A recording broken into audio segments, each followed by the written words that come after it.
আপনাদেরকে আজকে দেখাবো পাঁচমিশালি ফল দিয়ে কিভাবে আচার বানানো হয়। দেখেন, ফার্স্টে কাঁচা কলা, দেখেন কাঁচা কলা কিভাবে দিয়ে, তারপর হচ্ছে এখানে চালতা, দেখেন চালতা, তারপরে আমি এক এক করে দেখাচ্ছি। দেখেন, এরপরে কাঁচামরিচ, অনেক কাঁচামরিচ এখানে দেওয়া হবে। দেখেন, এই যে কাঁচামরিচ দেওয়া হচ্ছে এখানে, এই যে কাঁচামরিচ, এই যে দেখেন।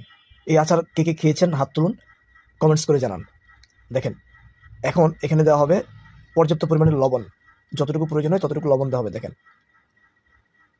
এই যে দেখেন লবণ দেওয়া হচ্ছে। আচ্ছা, এরপরে দেখেন এখানে জলপাই আছে। তারপরে দেখেন, এবার হচ্ছে এগুলো দিয়ে আগে বেটে নিবে। এখন এগুলো হচ্ছে ভালো করে বাটা হচ্ছে, ফিনিশিং করা হচ্ছে। দেখেন, একদম বাটা হচ্ছে ভালোভাবে।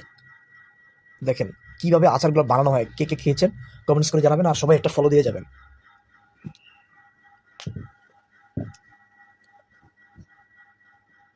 এই যে দেখেন এখন তেঁতুল দেওয়া হচ্ছে, এই যে ডিরেক্ট তেঁতুল। দেখেন, এই যে